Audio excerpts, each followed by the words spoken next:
So how to create a data-driven security budget. What would you say the first step is to creating a data-driven security budget? Take it away. I think prioritization of goals. What do you think, John? I think you're right. Really, it comes down to what is important to the business. So Paul and I kind of look at things like risks from a little different side of the house. Paul really understands and approaches things from the threat model, attack surface, technical vulnerabilities, things of that nature. I look at a very similar thing, except from kind of the corporate governance side, things like compliance risks, regulatory violations, fines that could be there.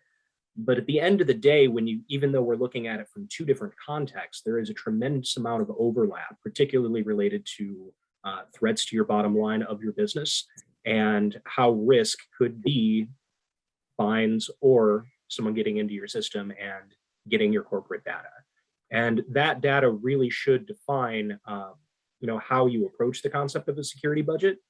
But all of those things from either sides of our house have to be tied back to the needs of the business, the strategy of the business.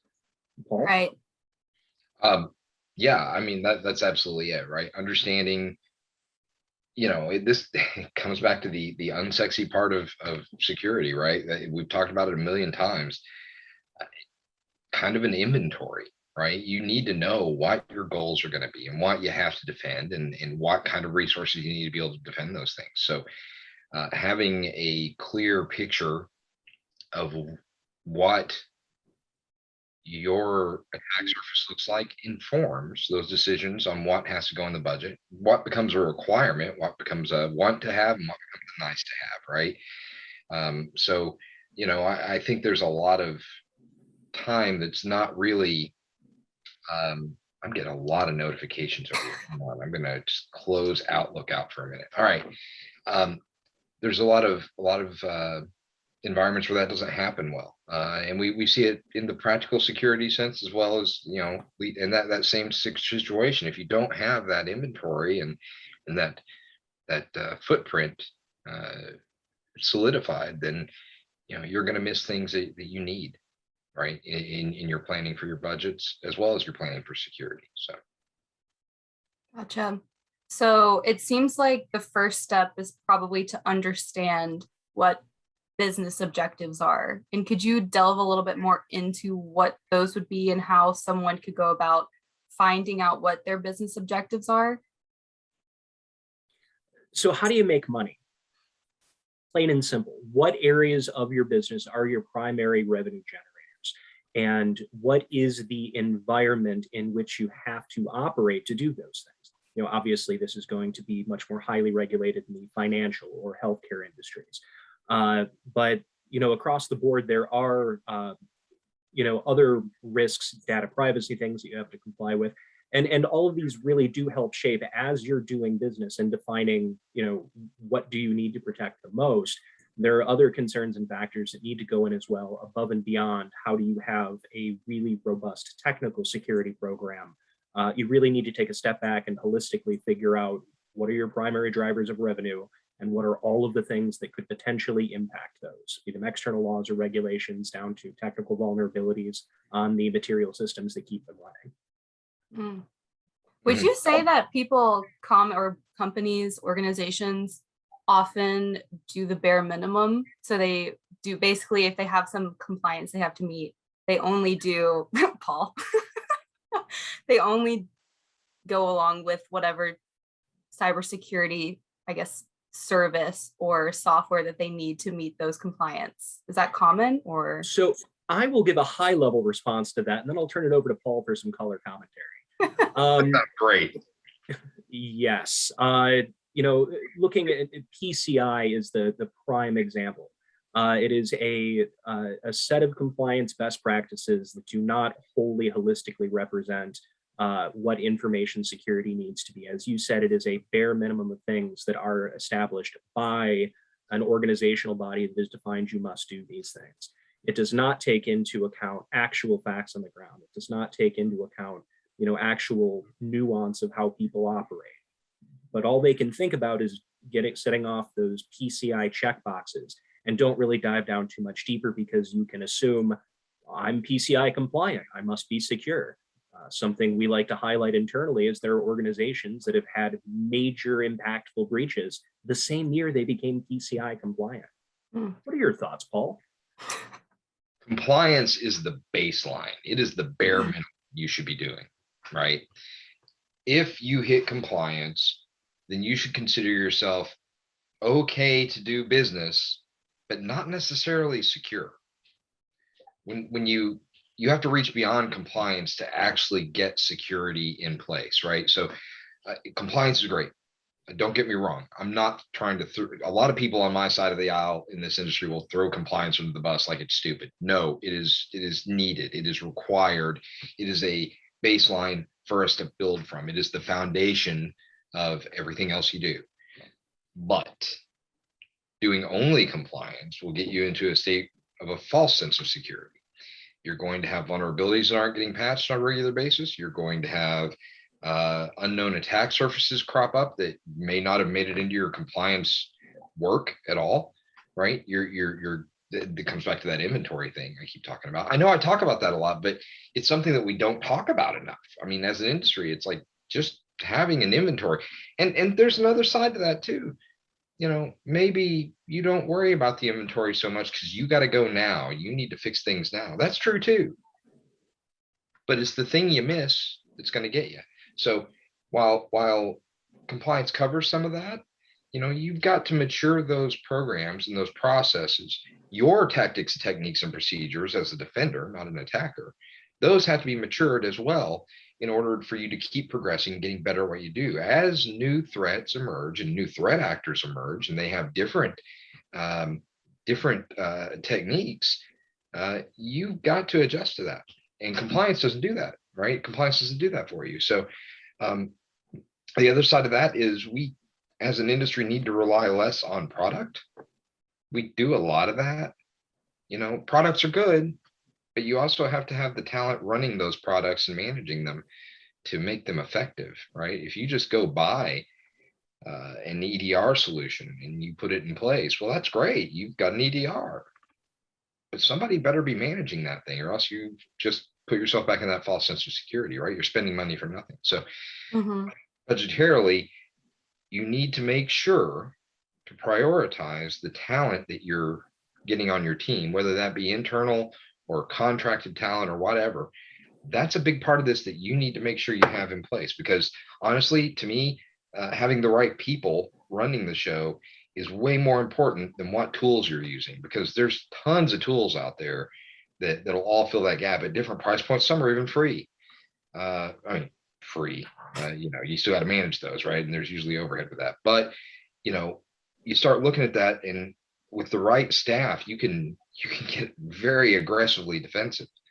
And that's the best place to be in. And following kind of that thread about budgeting for the talent. So even though a lot of compliance will get you the bare minimum, you know, without considering that compliance, especially when you look at things like the ever-evolving landscape of like state data privacy laws, constant new court cases involving some European data things that may start to impact things like the CCPA, changes in financial regulatory environments as a result of the change of administration. If you don't have the compliance talent, the governance talent to be able to stay abreast of this, you know, you do risk facing some very serious financial fines, which again represent a risk that should be considered holistically in your environment. Very much So so. it seems like, correct me if I'm wrong, but basically starting with compliance is, as you said, it's baseline. That's where you should start. And that's where a lot of people potentially stop, because that is where they think it meets business needs, because they won't get fined, or it's just a overarching, we have security, but that's not necessarily addressing their niche security needs. Correct or not correct? Yeah, I think so. You know, Okay. and that's why threat modeling is so important here, right? Because every industry is a little different in what they require, what their threat footprint's going to look like. And so as such, bringing in proper threat modeling and building those out, and then executing based on those threat models, that allows you to target where your spend's going to be a little better, Mhm. and get you a little focused on your highest threat items and work your way down, right? Yeah, that's what I think that segues into step 2 is understanding your security needs. So as you just mentioned, it's performing a threat model, but are there other tactics that people can use? What would you recommend to people watching this who are trying to build a security budget? Maybe they know, okay, these are the compliance things I need. I know that my company creates revenue in this stream. I know this is baseline of like what their business objectives are. How can I align? How can I find my security objectives? What would you suggest to them? Identify your business critical systems and data sources, right? Those should be the inner circle that you're defending. And whatever you've got to do to get those defended, that is an absolute critical task. Can you give an example of that? Sure. Let's say that you run a company that likes to connect people around the world, and you have a huge database because you've been very successful. And that database has tons of private information and PII in it. And currently, law doesn't require you to maintain that privacy necessarily, but that could change at any moment. What do you do? Because now we've identified that core data and system that you need to defend. That's that PII data. But we're in a compliance conundrum all of a sudden, right? Because there's no law necessarily saying that you have to defend this, right? So do you spend the money to defend it and do the right thing, or do you or do you not spend the money because you'll be compliant without spending the money, right? So there's some justification and questions there. You're not secure if you're not going to spend the money to secure that data that's core to your business, which means that data could leak, that data could potentially get compromised or deleted if the attacker was skillful enough, which would then potentially destroy your business. So in my book, regardless of whether you're hitting compliance or not, if there is a system or database or whatever it is that you use to make money and run your business or your organization or whatever you do, whatever's critical to your business operations, those systems take priority over compliance, right? You have to hit compliance with them, yes, but you should be doing extra to defend those. You should have threat monitoring in place. You should have vulnerability management in place. You should have,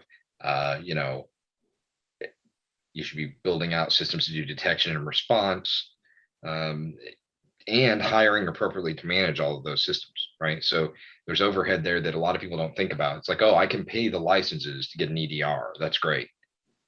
But if you're not increasing your staff size or taking advantage of things like MSSPs to run that EDR, and that's a whole other set of challenges, right? But you're not actually buying the service you think you're getting. You're simply putting in a system that you think is mostly automated and going to handle this stuff, right? And that gives you an advantage too. But without the people to actually do the analysis on these systems, you're short selling yourself. So make sure to work that into your budget when you start buying new systems, I guess is what I'm getting at. And from a governance side, as you're deciding how much resourcing to allocate the development of things like policies or procedures, you need to make sure that you're giving time to adequately build them so that, in Paul's example, if there being no compliance requirements, what if there are all of a sudden? Can you modify these things, these architectures, these procedures, these policies, this kind of governing holistic documentation around how to protect your technology in such a way that it can be robust enough to not only support your actual security needs based on your actual threats, but if compliance does become an issue, have you allocated enough time and energy into this governing documentation to be extensible enough to handle things that may change in the future, just like you need to do in the same way as threats continue to evolve. So you really do need to consider all sides of the house when you're deciding how much to budget for that resourcing around things like governance too. Right. Who will find this information? Oh, sorry, Paul, go ahead. I was going to say that can actually come into play in legal situations regarding breaches and such as well, whether or not due diligence has been done, whether or not the reasonable man scenario where did you do what a reasonable human being would have done to defend this information or whatever? Those become actual legal threats in some cases if that's not spent correctly or there's no evidence that you Mhm.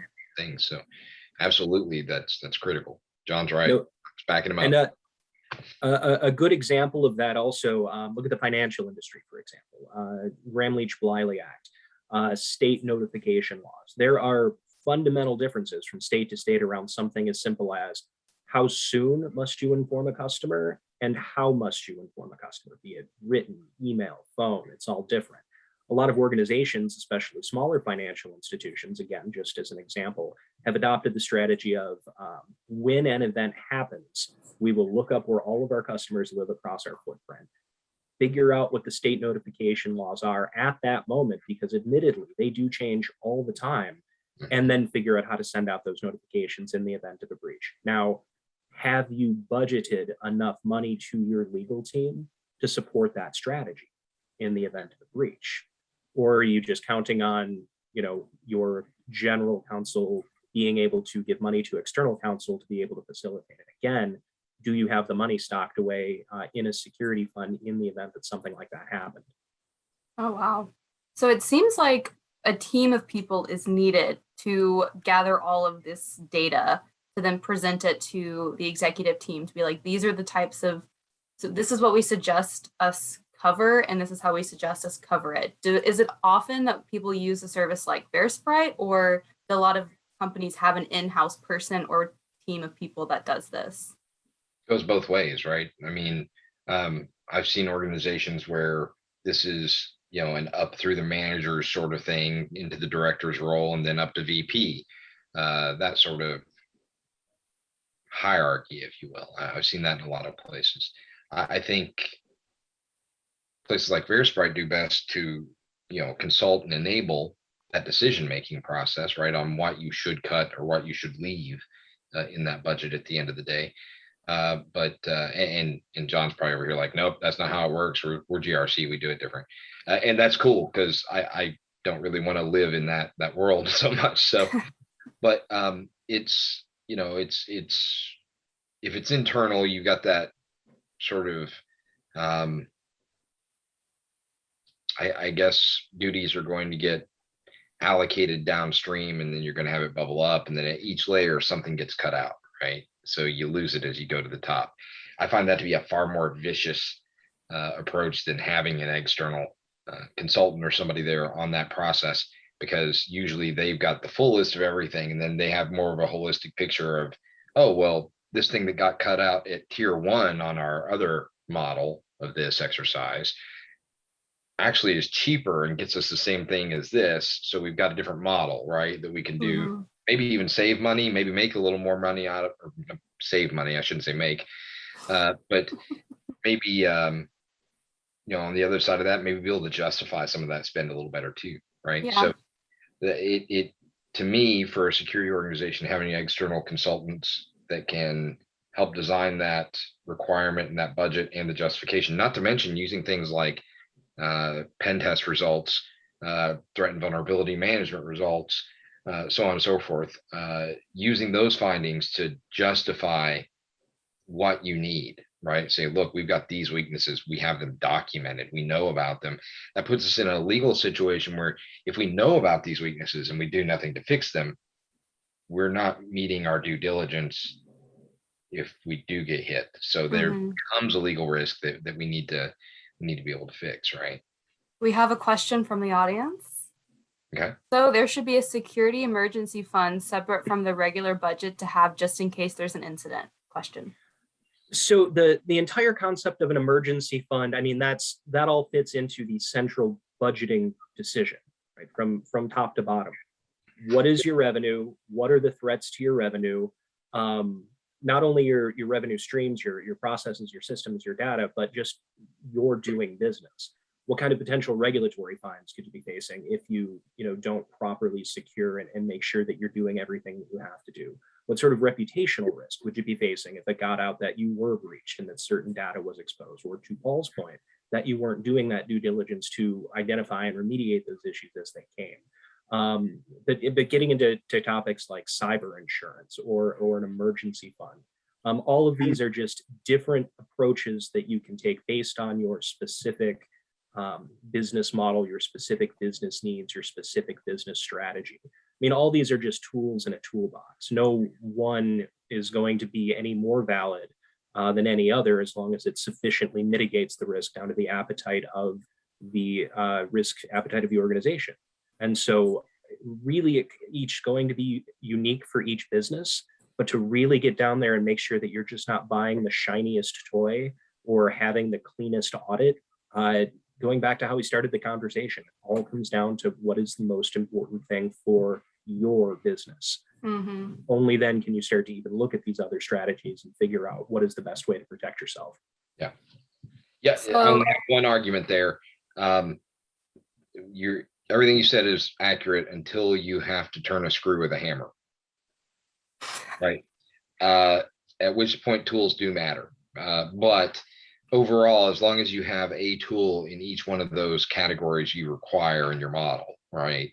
You know, you have endpoint security, you have vulnerability management. It doesn't really matter which platform, right? So long as you're working toward that and you're patching everything, those tools just have to fit the roles you need. That's all. I just wanted to make sure we had clarification there, because it does matter which tools you buy, because you need to fill those critical roles in in whatever your model is going to be. So, but yes, overall, I agree with you. I'm nitpicking. We have another and question. thank you for the clarification there. An impact driver is obviously going to be more useful in some cases than a bandsaw. Impact driver and the bandsaw. That's good. I'm gonna have to remember that for next time. Quote, write that down. Yep. Okay, so our next question is, should I be allocating a rough percentage of my overall budget towards security? If so, how much should that be? That's a hard question. Very. It depends on how risk averse you are. I mean, how much risk are you willing to accept? I can't tell you a percentage that works for your organization without having a lot more information, right? It's hard for me to take a look at it and know what you need to be spending, considering I don't have the inventory we discussed earlier. I don't have the core knowledge of what you're defending, right? I would expect to see, of overall revenue or overall budget. What's the question say again? Pardon me. It says, should I be allocating a rough percentage of my overall budget towards security? If so, how much should that be? Overall budget. I don't have a number for that without knowing more detail about the organization. John may have better answers. I'm out in the weeds there. No, and this goes back to kind of the central point that we've been dancing around. It comes down to your specific organization's threat model. If you're not in a highly regulated industry, if you're not storing, transmitting, or processing personally identifiable information, credit card data, you're strictly performing a service and you're not subject to huge regulatory fines. Obviously this is security. You're completely outsourced into a fully managed, well-known, reputable SaaS environment to provide your services. Obviously this is going to be less of a concern because a lot of this is already covered in your security budget, because you've already, made the risk determination that you're not going to keep all this PII, transmit all this PII, etc. You're using already a well-known SaaS provider, and so that is factored into some of the purchasing decisions there, that you're having them manage some of your security needs for you. So it'll be a much lower thing. If you're a bank, if you're a hospital, probably a significantly larger portion. I would like to say that when you do offload that, you are still paying for security. You're just paying them for it. So it looks a little different on your budget bottom line, right? So that expense is still there, whether you mark it as a line item or not. Right. And so it goes back to kind of my initial trouble answering this question, because that doesn't become a rough percentage. That is for folks with far better bean counting skills than I have. Agreed. Okay, so we have covered step 1, which is understanding your business risk. Step 2, which is understanding your security risk. And then step 3, I think that ties back into the personnel question earlier about who should be building out this budget. How do you once you have all this information, how do you translate that to where you can put together your security risk and your business risk and then present that to your executive team or whoever makes the budget for the next year? What are your tips on effectively portraying your needs for security? So this is an area where it gets a little murky, because people in Paul's world speak a fundamentally different language than folks up on the executive team. For a lot of executives, not all, and increasingly less and less, IT and information security is essentially a black box. It's a cost center. On paper, it doesn't necessarily generate revenue. And so the ability to take the reality on the ground of where these threats and vulnerabilities are, of where this data is and how it needs to be protected, and what tooling and resourcing and processes need to be in place, what compensating controls need to be stood up because the business process doesn't allow things to operate a certain way. All of this stuff in that black box really benefits from someone who is capable of, or a team that is capable of operating in both worlds, because all of this magic has to be translated into actionable business consequences, actual advances that could be done in potential revenue streams to the folks making those decisions. This is typically handled by the CISO office. Generally, the Chief Information Security Officer is a very smart person who has arisen to that area because they are capable of speaking both language, are capable of doing that translation, not only from the bottom up, but from the top down. They really understand those business drivers from an executive standpoint and can take that information and work with their IT staff and their InfoSec staff on the ground to help make those actionable decisions to really protect those business strategies that, even though neither side may be speaking the same language, that's what translators exist for, to be able to help foster that communication. And from my side of the world, where we use bearskins and clubs to build budget, no, seriously though, we you know, I've got the advice I have for somebody on a team that's maybe a little more technical or practical security. You know, figure out what you need, what you want, and what you like. Move most of your wants into your need. Disperse the rest evenly amongst want and like, prioritize them appropriately. Let them cut the wants and likes because they're likely to cut them, and get what you want and need in the need category. Now, yes, this is a little bit subversive perhaps, but you know, we're hackers effectively by role. So, you know, get with the program, do some social engineering here. The other side of that, add 10%. Whatever you need, add 10%. And the reason you do that is because when cuts start happening, and they inevitably start happening, you know, you want to have a little bit of edge there to be able to make up for that, right? And that's the reason you move everything, you know, do it strategically. You can't just have everything in the need category because they'll catch that, right? You gotta, but get your stuff you absolutely need and some of the stuff you want into the need category. Right. And then keep the others looking pretty even so that there's plenty of juicy items to cut out over here. Maybe even throw some items in these categories that are big ticket that you don't really need. And then they feel like they're saving money whenever they do that. You're trying to generate. I know some people are going to look at what I'm saying and give me a hard time about it. This is the harsh reality of building budgets in a corporate and an enterprise environment, right? So, you know, to me, being able to do a little bit of that subterfuge when you're building out these budgets actually helps quite a bit to get what you actually do need. If you're in an environment where you don't necessarily regularly get that budget that you require, you might have to rely on some sneakiness to get what you need out of it. And I don't personally think that's a problem if you're doing that for the greater good of the organization. So, you know, those are my underhanded, sneaky techniques to get money, is what it is. So John's suggestion is a CISO. I think that's generally in most organizations who have them, that role probably does perform in that function where they translate the security risk to the executive language? And if not, then I'm assuming you suggest a virtual CISO, a vCISO to do that? Yeah, so the challenge with CISOs is that they're expensive, very, very expensive. And the reason is that skill and that ability to really understand the deep technical side and the executive business side is a skill that it's really hard to develop and takes a very long time. And further, to be good at it is sometimes rare when you consider the broad scope of either the executive landscape or the IT landscape.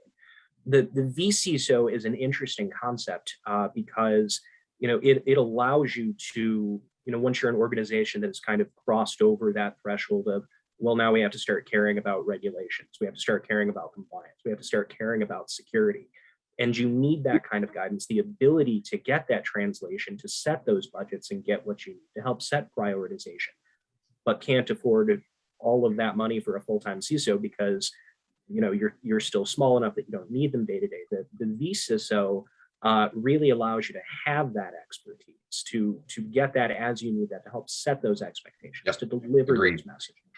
And so the vCISO is a really interesting concept. And working here at VerSprite, the vCISO engagements that I've personally worked on have been some of the more interesting and rewarding things I've been able to do in this career, just because it's great to work with companies and be able to help them at the level that full-time CISOs do, but get them to where they need to do quickly so they don't make bad decisions early on, not invest properly early on, and have to spend a lot of money and time down the road band-aiding a lot of those poor choices.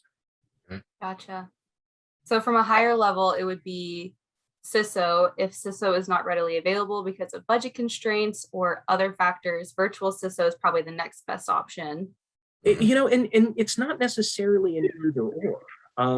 There are some companies for which we're doing full managed engagements that have information security officers, but being able to have that augmentation to your business, and that's really what it is. It's an augmentation function to be able to give those skills. It isn't necessarily if you have a CISO or not, but how much of that intermediary skill between executive and technical do you need, again, going back to the beginning, based on your assessment of your business needs and risks, based on your actual technical threats and the necessity to be able to translate them back and forth.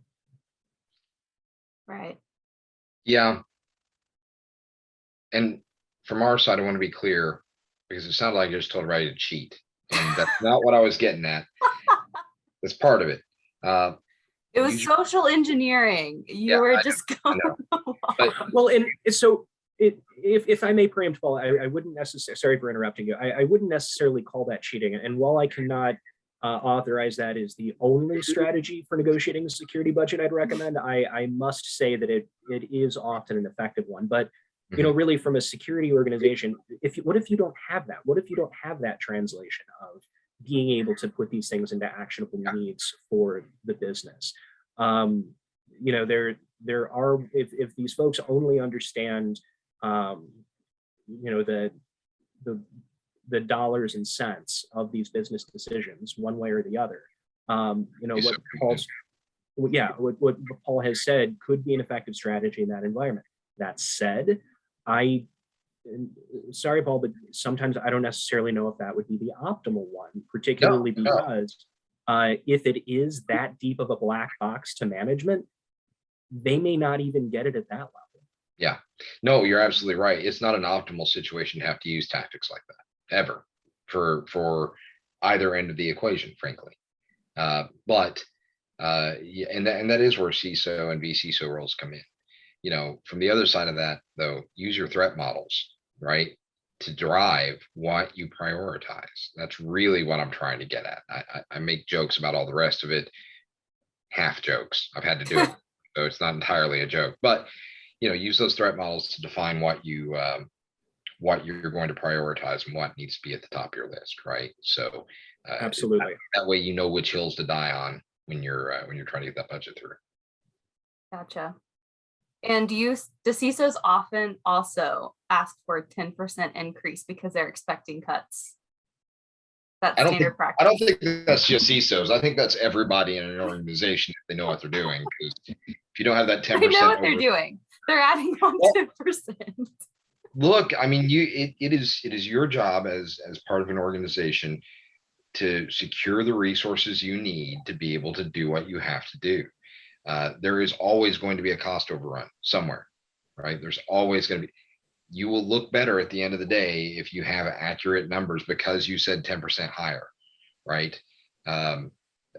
Just experience speaking, adding that 10% is a lifesaver when it comes to the next year, getting your next budget. And, to Paul's point again, InfoSec is a cost center. It does not generate revenue, except in some particularly enterprising groups. But in general, in most organizations, it's something that money is being spent on. And so a lot of folks just look at that as, how can we spend less money on this cost center? That padding. And how, yeah. Okay. So step 1, understand your business objectives. Step 2, understand your security objectives. Step 3, marry the two, preferably through a CISO. Step 4, add 10%. That's what I got from this. I mean, that sounds like a pretty good formula to me. If we're going to be honest. Okay. I have one overarching question. How long does it typically take to build one of these security budgets? Because it seems like a very strenuous process. Months. Months? Again, really, it depends on the business and the maturity of the business. In general, these conversations need to start happening long before they're agreed on. And so, general projections will start to filter in. There will generally be folks who can make projections around availability more or less going forward. There will be strategic decisions made about the 1, 3, 5, however many year plans going forward and how that's going to factor into things, economic conditions. So a lot of this stuff will kind of start to be figured out well in advance and will be available to people making these budgets. But depending on the size of the organization, it could take months, and it could be as simple as, you're getting 10% less of what you got last year. There really is no way to put any strict definition around that process because it all comes down to the organization. Yeah, if it's a 50,000 seat organization, right? I mean, my expectation there is, if your budget's due on September 1st for approval, I would expect them to start doing their budget planning at the low level, and this is at like the manager level, right? Somewhere around July 1st to get it moving, right? And then you have to go up through a few levels. Everybody's got to get their sign off on it. It can take a couple months to do that, and that's in an efficient place with 50,000 people. Yeah. Is it hard to keep up because cyber threats are constantly changing? There's things happening all the time, new developments in technology. Is it hard to build a budget and then within a few months there's a new threat that you haven't accounted for? I don't feel that way. I feel like most of the new attacks we see are rehashed versions of old attacks of some sort, right? Okay. So this comes back to that product versus talent thing we were talking about earlier. If you're relying strictly on products, then your worldview you put into that question is pretty accurate. New products have to be developed, or new capabilities and products have to be developed to stop different styles of attacks. If you're people focused, staff focused, and more tech agnostic, if you will, you become more flexible and able to mitigate entire groups of attacks through configuration management and patching and such, right? So to me, I mean, there's some overhead with always evolving attack surfaces, right? You're always going to have to deal with that. But to me, it's more about, if you cover the basics and don't be low hanging fruit, you've done 80% of the work, right? It's that other 20% that gets to you. And that's something you work on over time. So for me, I think it's less about the evolving landscape and more about just making sure your basics are there so that the team can focus on the other 20% that are the edge cases that really need some attention, right? just my experience on that one. I've been doing this for a long time now, and it's funny. I used to complain about exploits I knew getting patched, and somebody I worked with said, "Yeah, just give it some time." And they're right. The same exploits come back around over and over and over again. So basically, you just need the right people in the roles that can actually mitigate for the known threats, and then your other 20% is stuff you just got to work with. You gotta figure out where we're at. So to me, there's a little overhead to it, but it's not nearly as much as we probably want to think it is. Okay. And do you think that there's a bit of chicken and egg situation where if someone wanted to use our services, since we offer CISO, we do threat modeling, we can translate the security, we can find the security risk, and then we can translate that to a business risk. How would you recommend someone to propose that if their security or if their executive team is already unsure about security, but we could help them better understand their security problems? Do you have any recommendations on how to bridge that gap? Or does that gap even exist? I don't know.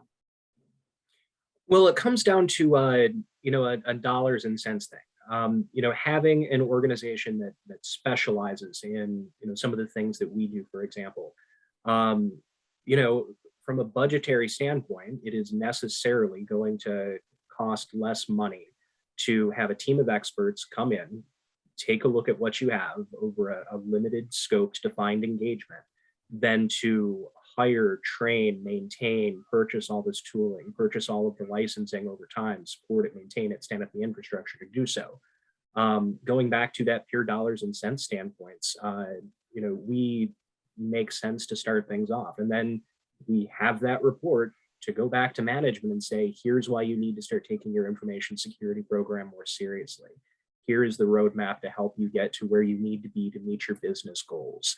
I don't think, there's a gap there. I think that it comes down to the business prioritization. Is this something that you need?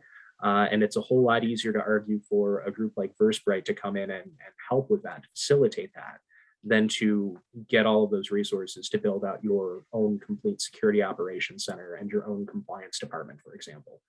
Unless you want to make security a profit center instead of a cost center.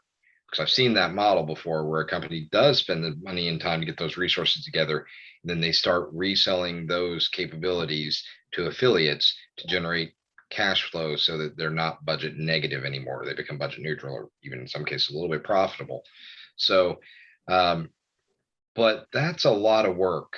That's a big lift for very little advantage, honestly. So, except in those particular edge cases, totally agree with John that it just makes sense. It's cheaper to go this route than it is to build out your own team. And again, okay. I was going to say, and the talent is near impossible to find at this point. I mean, every company, we've all heard about the churn that's going on right now. Every company out there in security space is having real difficulties finding talent, and it doesn't matter who you are. And that goes for even doubly so for companies that aren't strictly security focused. Finding and retaining that talent is very difficult in the current environment. So relying on a consultancy to be able to prop some of that up is not such a bad thing. And Paul's comment goes back to the very first thing we had in this conversation. How does your business make money? Is your business making money setting up security as a profit center? Not a lot of companies do, but if that's on your business goal, go nuts. Mm-hmm. But it's not generally a revenue stream that most organizations are really planning their economic model around. Yep, absolutely. That's very rare. I've seen it a few times, and sometimes it actually works, but it's really weird to see that enacted in enterprise. But it does occur. All right. I think that we are coming to a close on this live stream. Do you guys have any final thoughts? And if you're watching, if you have any final questions, please leave them in the comments. We'll get to them ASAP. But in the meantime, John, Paul, any final thoughts you want to leave the audience with? Just to rehash a point I already made, compliance is not security. Security is not compliance.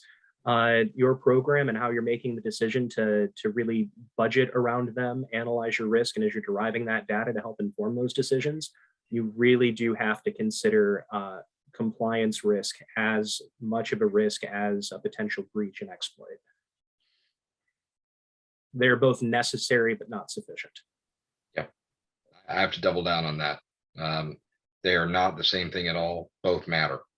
You know, and in our industry, we often hear one side of that fence arguing against the value of the other, and that's just not helpful. So overall, understand both are requirements, both are strong players, and if you do both, you're in a far better situation than if you just let one exist and not really pay attention to the other. Right? Either way, they go hand in hand, even though they don't look like they do. They really do. Gotcha. All right, everyone, we'll hang around for just a couple of minutes in case you have any last minute questions, but thank you all so much for tuning in to our live stream today. I hope this was informative to you. You can find it on our YouTube channel in probably like a week or so. Don't commit yourself to that timeline, but potentially a week or so. You can follow us on LinkedIn at VERSPRITE, Twitter at VERSPRITE, and YouTube at VERSPRITE. And as I said at the beginning of this live, if you missed it, TikTok at VERSPRITE coming soon. So I hope you guys enjoyed. And again, if you have any last minute questions, please leave us a comment, leave us any feedback you might have, say hello. And this was Paul Miller and John Woods joining us today for how to build a data-driven security budget. Thank you guys. Gonna give you some claps.